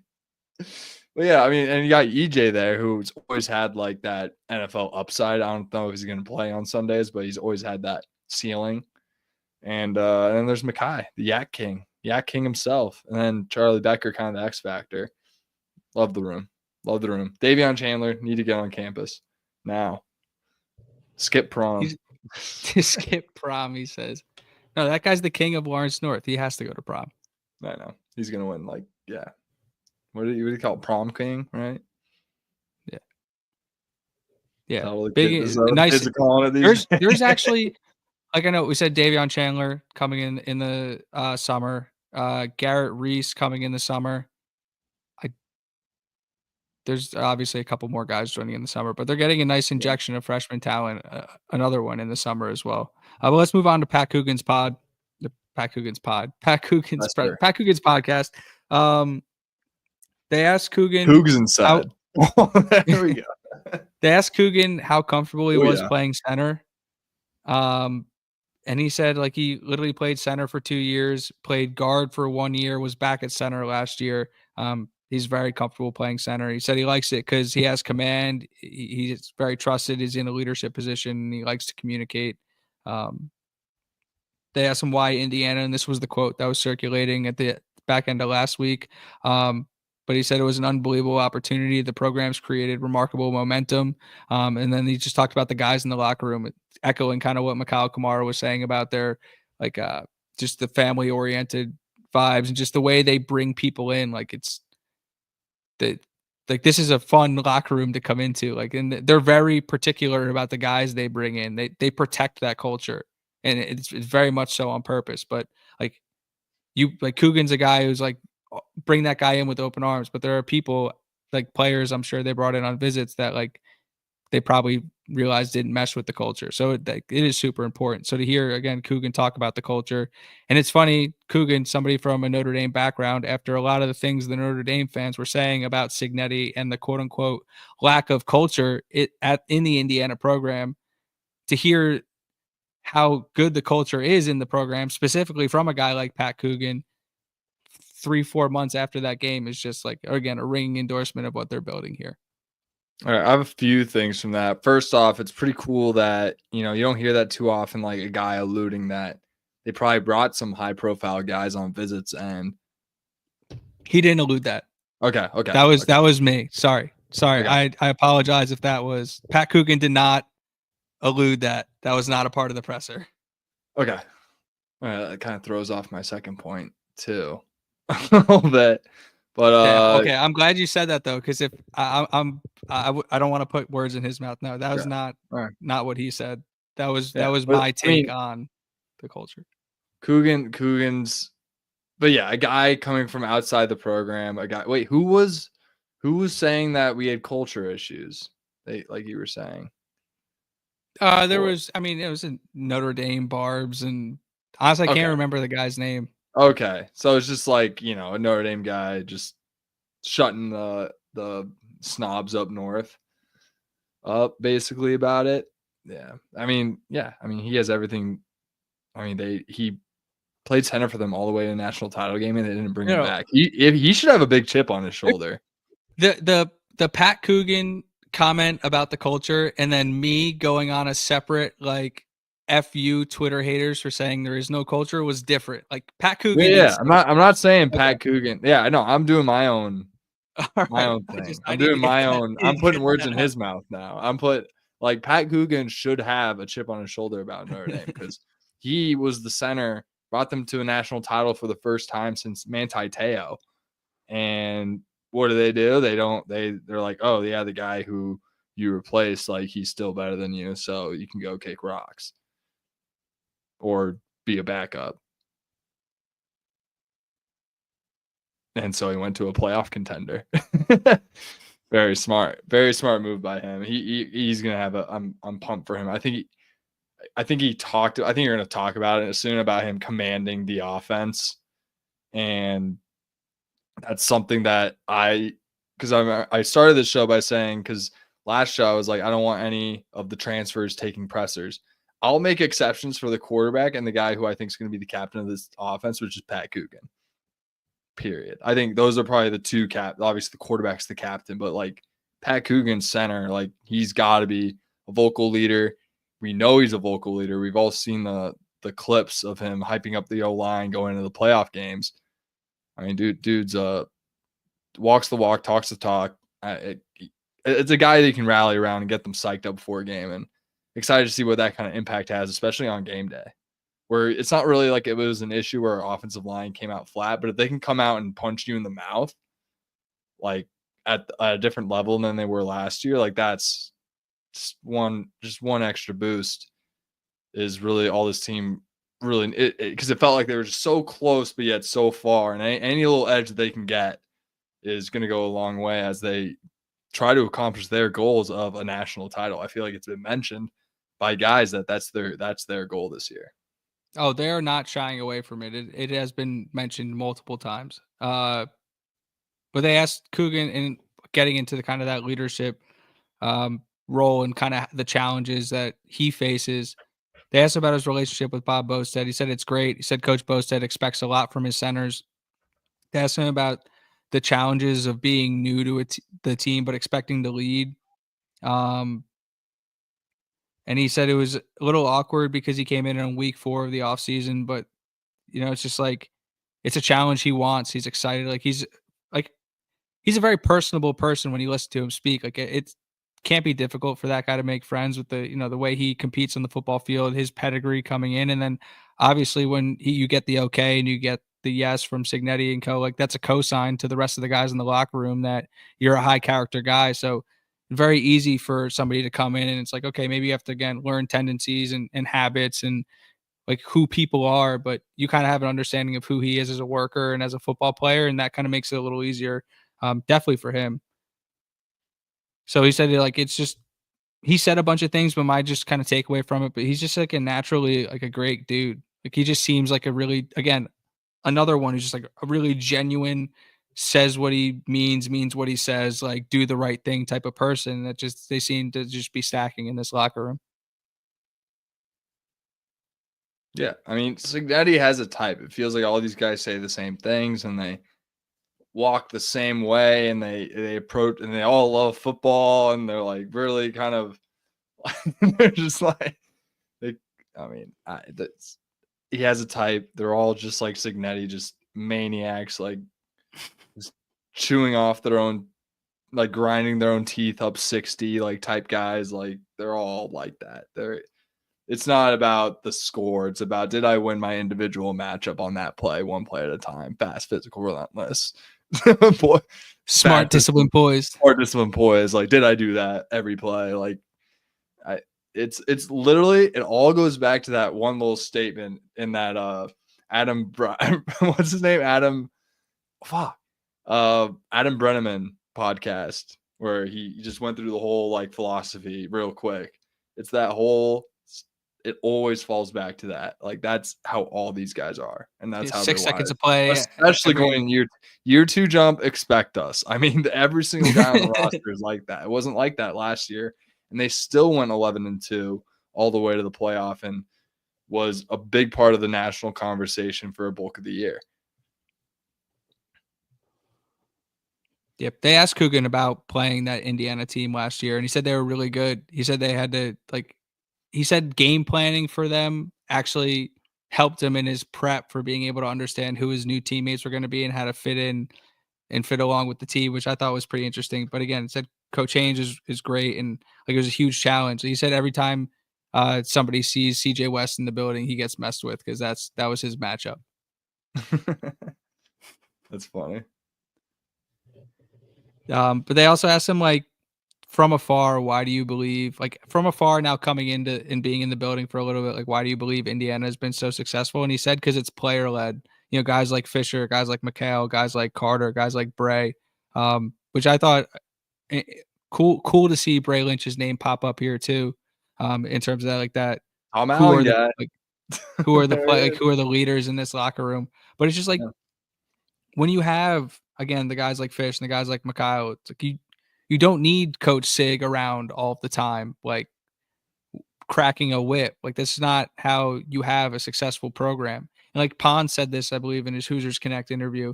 But it's like Sig doesn't talk much. So when he speaks to the team, like you have to listen and it's meaningful. So a lot of the upholding the standard and what we hear like from the coaches, that's being upheld by the players. And like that's like ultimately why this team is able to be so successful because you don't need to helicopter them.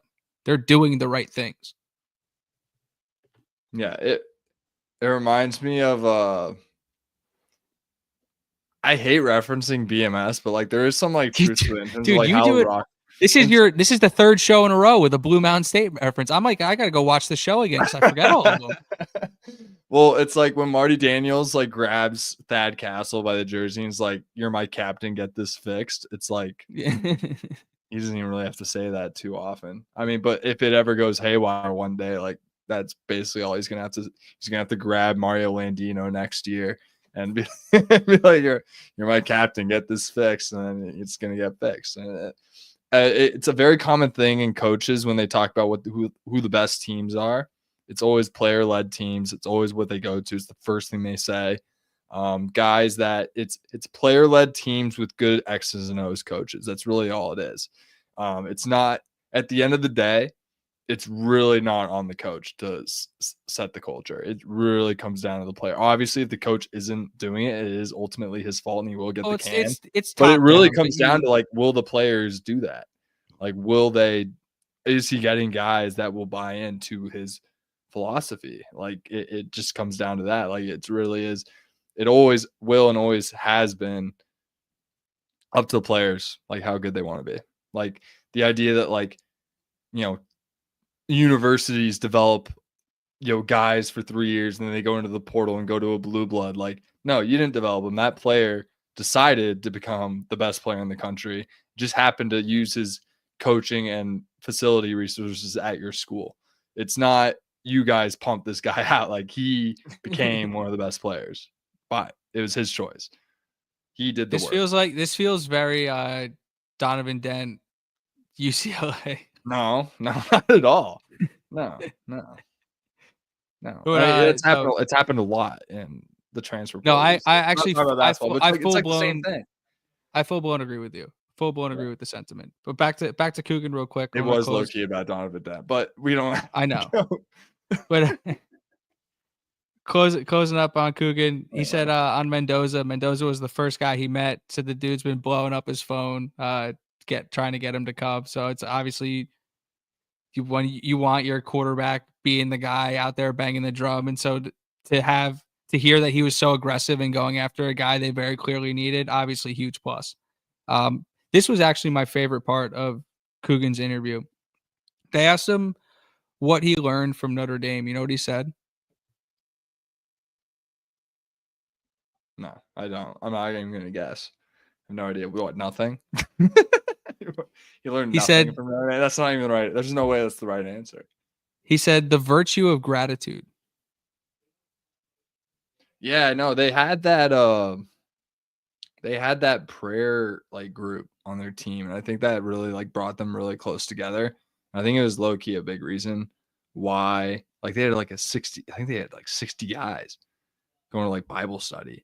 And that just that type of stuff, like obviously I think that probably was a big part of like their culture, and just like obviously that's a part of it, but then like the gratitude stuff like that, like just appreciating your teammates, appreciating that you're able to do this, that type of stuff, and just knowing that going into each day, and not like if one day goes bad, like you're able to just bounce back. Like, hey, like I'm at the end of the day, I'm playing center in Indiana. Like this is awesome. Like I'm with my I'm going 98 yards with my boys. You know, it's one of those. I was not expecting that answer from like because like obviously if you want to just like full blown like back up on Pat Coogan, like the type of person and kid you have to be to get recruited to go to Notre Dame in the first place and then to stick in the program as long as he did, like they have a culture and a standard too there. So it's like, the type of person Pat Coogan is, but like I was not expecting that answer from the center of the football team. So I thought that was a really cool, really like thoughtful, really mature answer. And then to your point about like getting to play and like having that appreciation, like they asked him like, is it a challenge because you literally just played in the national championship game, you're back in spring ball, like is it a challenge to stay healthy? And he's like, it is a challenge that I happily accept. He said, I get to play football. He's like, I love doing this. He's like, so like I'm doing the things I have to do. He's like, I'm eating well, I do aftercare, like, and so I can play the game. So it's like, yeah, it is a challenge, and it's one that like everybody is dealing with too. It's like one I accept. Like you got like 8 weeks off. Like he's probably fine unless he had like a significant injury. Like all the bumps and Dude. bruises go away after like 2 weeks, 3 weeks. Like you're fine. Yeah, like, how much Power 5 football did you play, Brad? obviously they build up and there's gonna be lingering stuff, but for the most part, he's 100% is my point. Like yes, there's wear and tear with football players, yes, but he's probably feeling great. He's probably feeling 100%. So, obviously, it is difficult, like you said, and I'm kind of speaking on my butt, but yeah, I mean, yeah, a lot of off rest. Obviously, like there is something to be said about like the fact that the championship is on January 15th, and then they start spring ball like March 15th, or like something like that. It's kind of crazy. Yeah, it's pretty nuts, and it's officially a full-time job, which is kind of where NIL comes into play. And it's I mean they're giving out money as players should be paid. So yeah, happy he's doing it. I mean, players should probably be employees, but that's a whole different argument. We're not going to get into right now. We're not getting into that. I'm not getting into it. But it's too late. Too late at night. I can't. That's what I got for Indiana football, Brad. You got anything? Bro, that's the smoke. That's really all smoke. Yeah, Mendoza's gonna be sick. Get well soon, Tyler Morris. That's all I gotta say. Yeah, get well soon, Tyler Morris. Pumped to hear the updates about the O-line, especially about the young guys. And like there's going to be an opportunity for a lot of these young receivers that we're excited about to step up, and also the potential for Indiana to be bringing in a high impact guy. You never know who's going to hit the portal. So some exciting things to look out for. Obviously, Brad and I, we got. Oh, I mean, John, we're not done. We're not done John. yet. Oh, John, don't go to bed on me now. John, I need you. Well, yeah, we'll be talking Indiana football obviously every week on Indiana Hoosiers Live, but there's a lot more happening in the world of Indiana sports. I want to briefly touch on Indiana women's basketball, and then I want to dive just head first into the concrete for Indiana men's basketball, because that's going to be a fun conversation. But actually, the Indiana women's conversation is somehow worse. Real quick, the only thing that's happened really in the last week is Yarden Garzon hit the portal. Last week, I was literally wearing my Yarden Garzon shirt. I'm crushed. My heart hurts. I have no other take. I don't have a take. I have no take. I don't have any analysis. I just hurt. It's clearly like this is the bad side of the. Yes, Indiana has been killing it in the portal and NIL and stuff like that, but that's for football and men's basketball.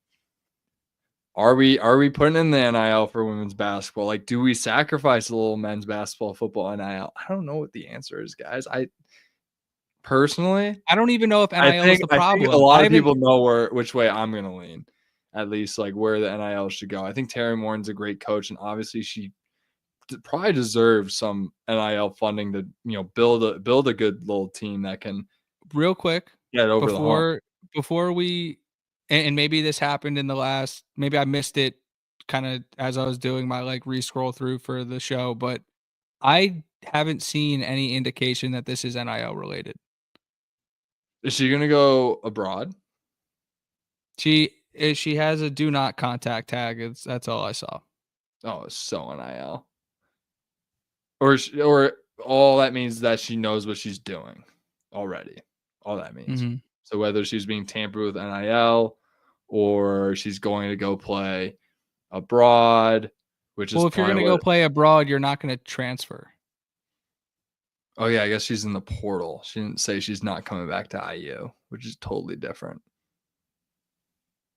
So I really hope it's not an NIL thing. I'd like to hope that Terry Morin has the backing and that there's like there's what Coach Pundit was saying. We have the second largest living alumni base in the U.S. Like we could squeeze some fellas. Let's figure it out if that's really the issue. I hope it's not something where like there's I don't know. I don't want to speculate, but yeah, that just sucks. I'm a huge fan of Garzon and hoping the best for her. But yeah, that one sucks. Yeah, tough. Definitely our best player this past year, so just absolutely gutted to see her go. Let's move on before I cry. Let's talk about men's basketball. Yeah, let's talk about men's hoops. Coach DeVries was making the rounds this week. Last week he was at the Indiana high school semifinals, I think, or the finals games. I know Mike Woodson caught a lot of shit for not being at those games. So for DeVries to go the first opportunity he gets, obviously a massive PR win for him. He was at Upstairs Pub, I believe, either early last week, or I can't remember if we talked about it last week or not. He was at Buffalo's.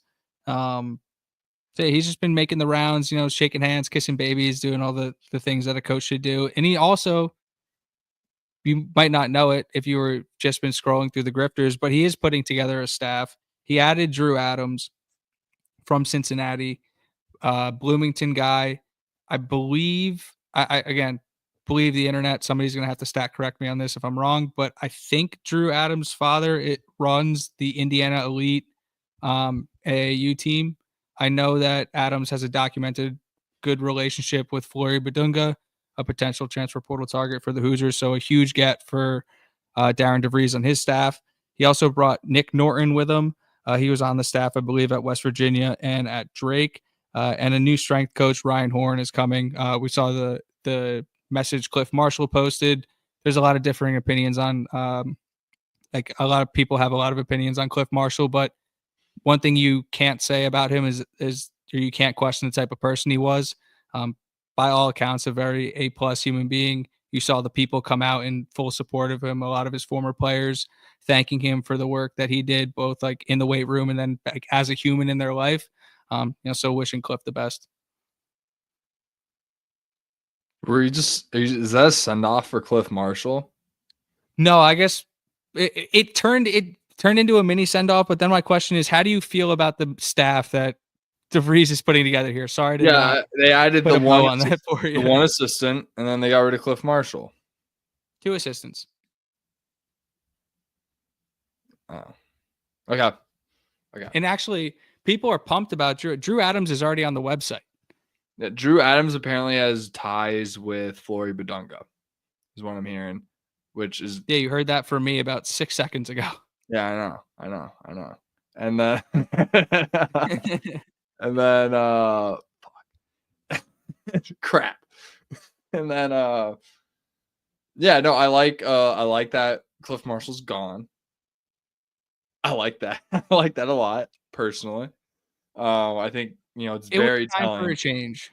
And there was like there's a purge of the department going on right now. Like Tim Garl, it's clear a house. Everyone's gone. The only guy who's safe is Cheney.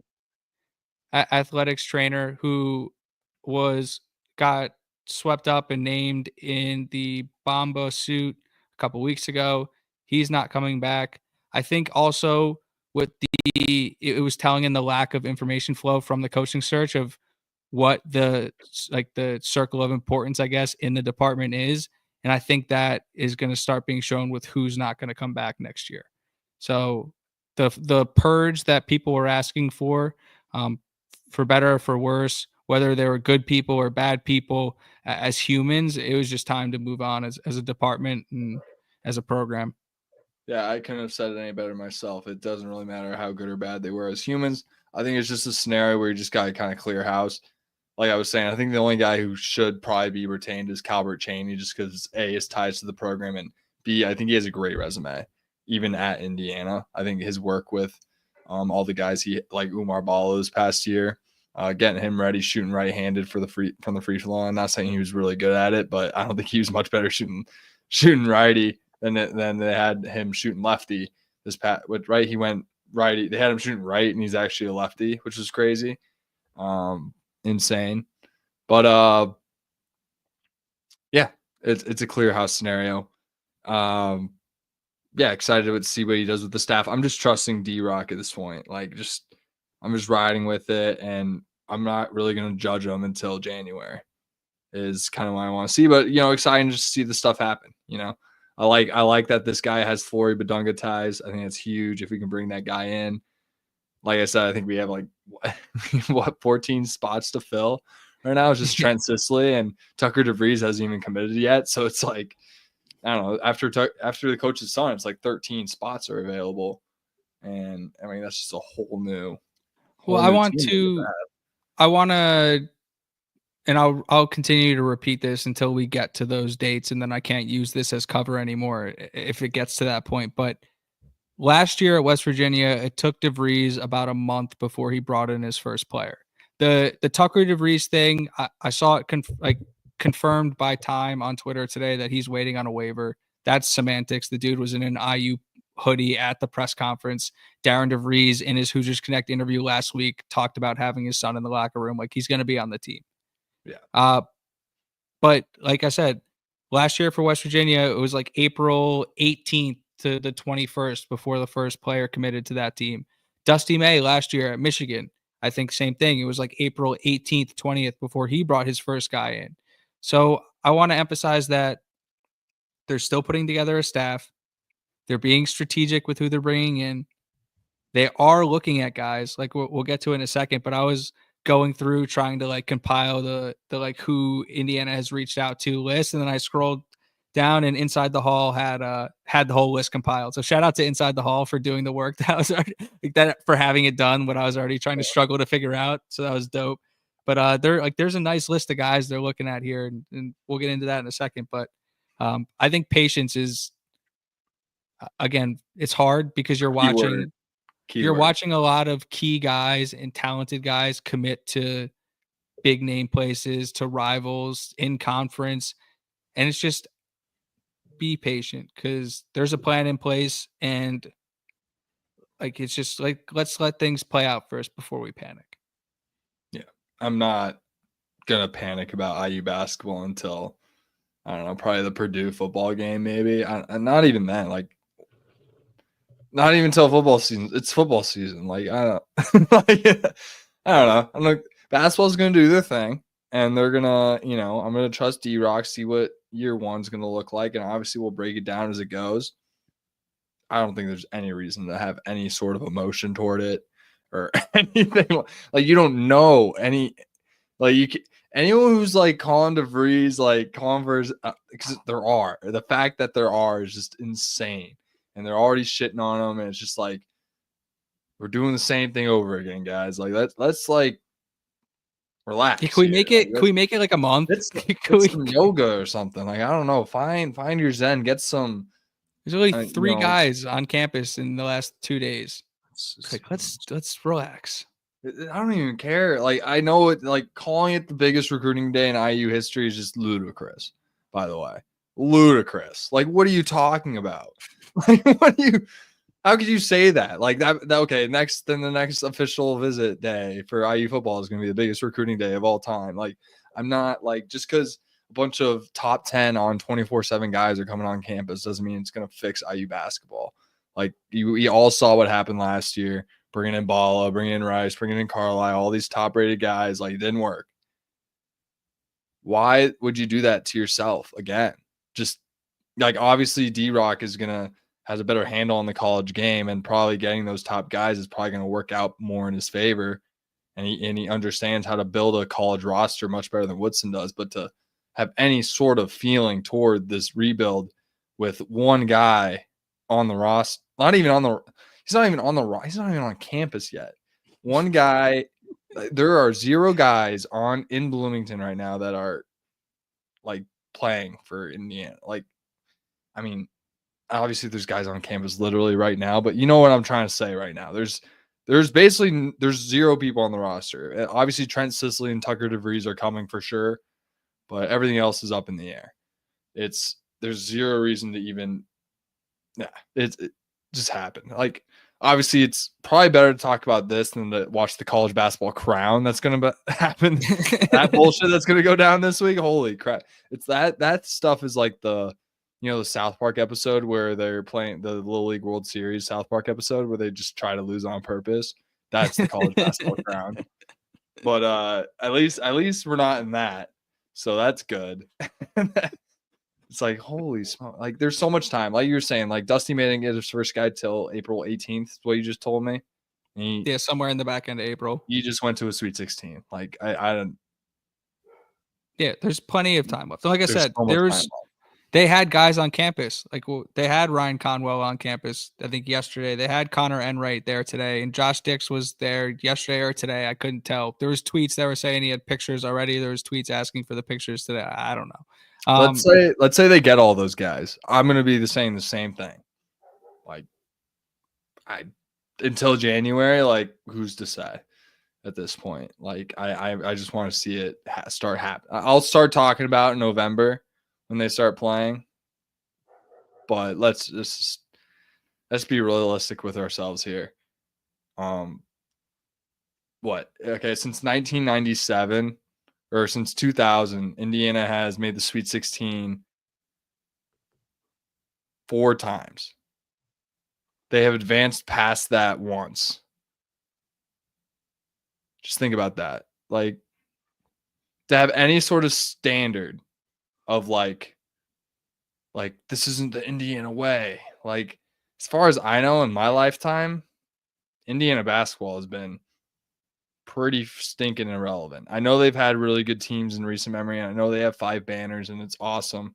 Or we have 5 banners, and yeah, what is it? What is this heel turn on the? It's not a heel turn. I'm just saying, like, have faith, just support your school. Like, the idea that like there should be any sort of expectation right now is crazy. Is where I'm getting at. I'm not trying to shit on Indiana right now. It's my alma mater. I'm just saying, like, no, I'm with you. There's the whole fan base, like, 'cause I know it's dictating on like the old days and stuff like that. Like, old days are long gone. We got to rebuild and we got to do it right. So to have any sort of anything but unwavering support for Darren DeVries at this point is just, there's only one way to do it. And I don't know how many people are listening to my rant right now. Hopefully it's a impactful group of Indiana Hoosier fans that are going to spread the good word and, not panic when none of those guys are committed by this Friday or something like that. And I don't know. It's stay the course, guys. Stay the course, support Indiana. This stuff isn't built in a day. It's not. I agree. So going back to that Inside the Hall transfer watch list, I sent it to you. I asked you to pick a couple guys you liked. Who stuck out? I read that article, and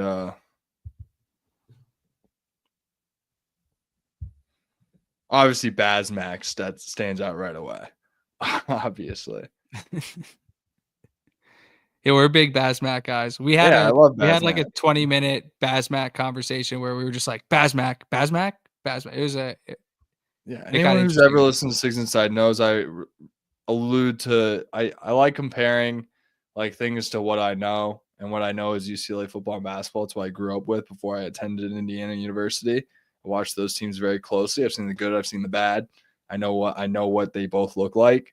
And I think that's what it's given me a really good perspective on the game. I feel like Basmack is a bench piece. He's an instant offense type guy. He's a guy who, if things aren't clicking on offense, you give him the ball and he'll either get to the line or make a tough layup or do something, just spark something. And he's very intense in the defensive end.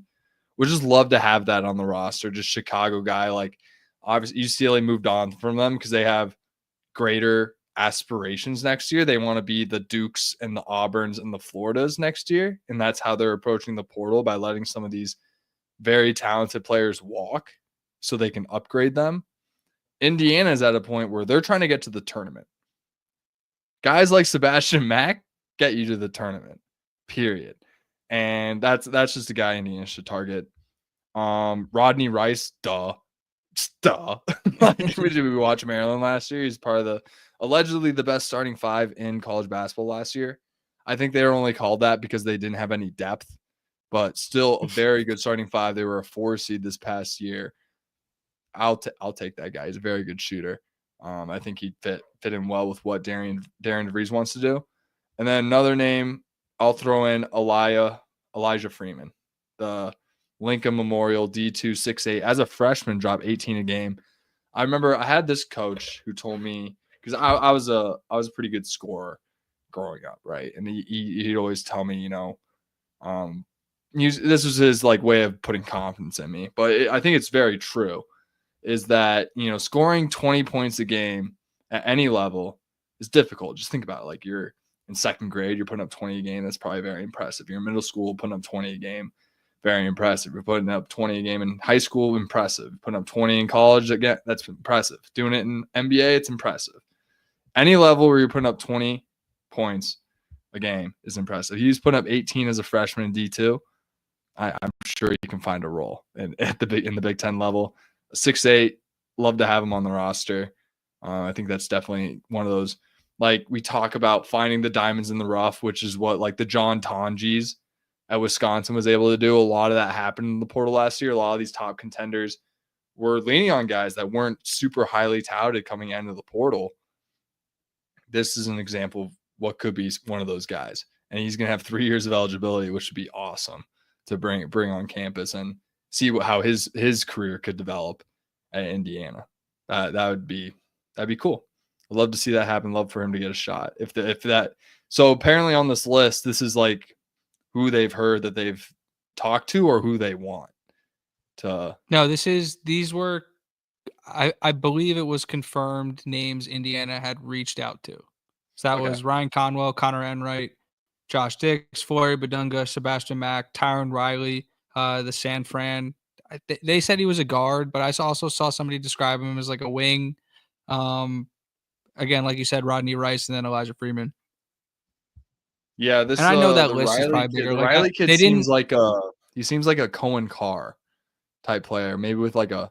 I saw him knock down a couple, but that doesn't convince me that he's not that he's like a great shooter. I mostly saw him just dunk, so he's probably super I didn't athletic. get shooter from the.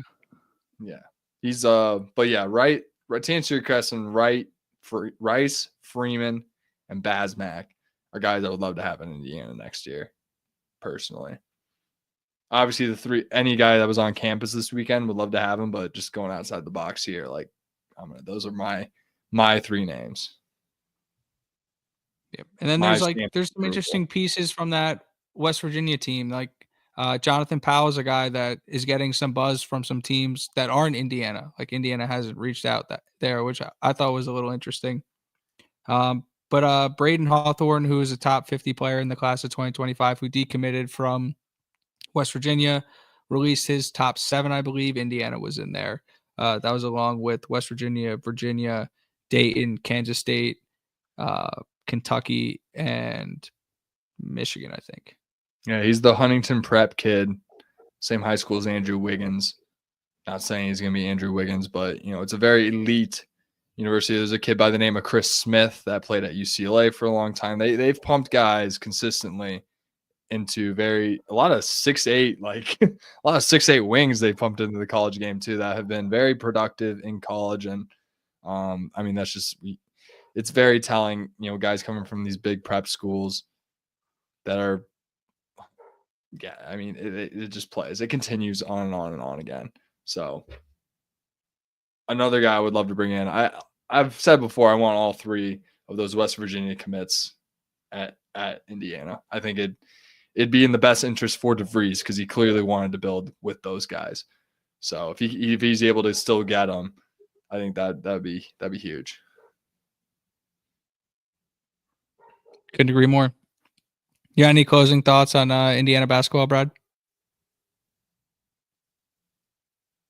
Yeah, I really hope. One last thought. I really hope Don McLean's kid doesn't get scooped up by UCLA and it goes to Indiana. Is what I'm hoping for. So, wow, that's very big of you. He opened up his commitment, and I'm just worried that if Mick Cronin calls, he's gonna commit immediately. So I'm just hoping that he doesn't get a phone call from Mick Cronin. Is just what I'm hoping, and that Don McLean's like, go play for the coach that you committed to originally. Indiana's a great place to play basketball, and I'll get to call some of your games, which will be awesome. So that would be awesome. Do you want to talk about Malik, or do you just want to leave it? What, the guy who said University of Indiana? That guy? What? No, well, yeah, he released his top 5, top 6, or whatever, but there's very strong USC rumors. So yeah. Oh my God. That makes sense. He'd probably be their best player. So good for him for going there. I think that's a perfect fit. Honestly, like, yeah, I would love to see him go to USC, drop 18 a game, and they're probably bottom of the pack in the conference. But he gets his numbers, and he looks good. Love that for him. I'm with it. I think that'd be like best in his best interest to do that. I think it's the best shot at the league, probably. Yeah, that's all I got. Some exciting things coming up for Indiana Hoosiers Live. And at either next week, the week after, we're gonna have back on another guest. It won't be the same guest, it'll be a new guest. We'll be reaching out to some people this week. Super excited about that. And we're creeping closer to the season. And it feels like, I know it's been a little quiet, but we finally started to get some assistant coaching news. We know, like we said ad nauseum, Drew Adams has the Flory Badunga connection. So at least I'm expecting some Indiana news to drop here pretty soon. There's also some very strong rumblings that Connor Enright is close to a commitment as well, with very strong Indiana leading. So hang in there, Hoosier fans.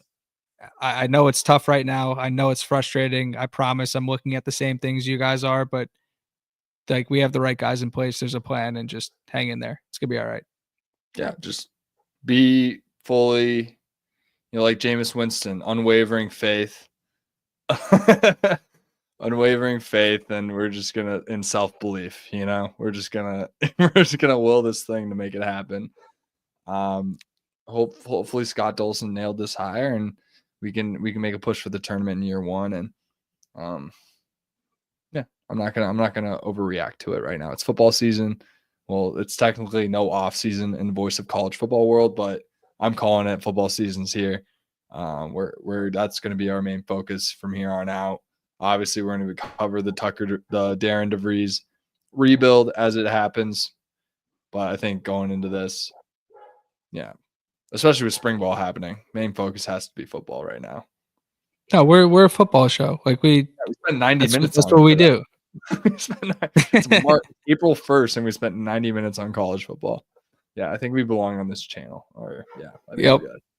Shout out to the Voice of College Football. Check out the Voice of College Football Indiana channel. Please like, share, subscribe, comment, all that good stuff. We'll release clips of the live throughout the week. Be on the lookout for that. Follow Brad on Twitter at Bradley_Loomis8. He's popping off recently. He's evolving his Twitter game. You can follow me at Alec Keyser. You can follow Sigs Inside, the podcast account, at Sigs Inside Pod. It's basically the IU burner. That's how we do it. Shout out to the boys. John. Wave, Nick Skrill, Signar. Intro song is coming. 1621. The outro. Yeah, we got to figure that out. It's down with Butter Symphony. We will figure it out. We're gonna figure it out. Thank you guys for asking questions. Shout out Uno Mas. Shout out John. Appreciate you guys in the chat. And, keep at it. Whoever's watching, I love it when you guys comment, and I appreciate it. I might come off as I don't know. I fully appreciate it when you guys interact with us, and it just makes it more fun for us to do this every day, or every Tuesday. So just keep at it. Do it more. Love it. No off season. Go Hoosiers. College football. Indiana. Go Hoosiers. Yeah. Peace. Go Hoosiers. No off season. Is it off yet?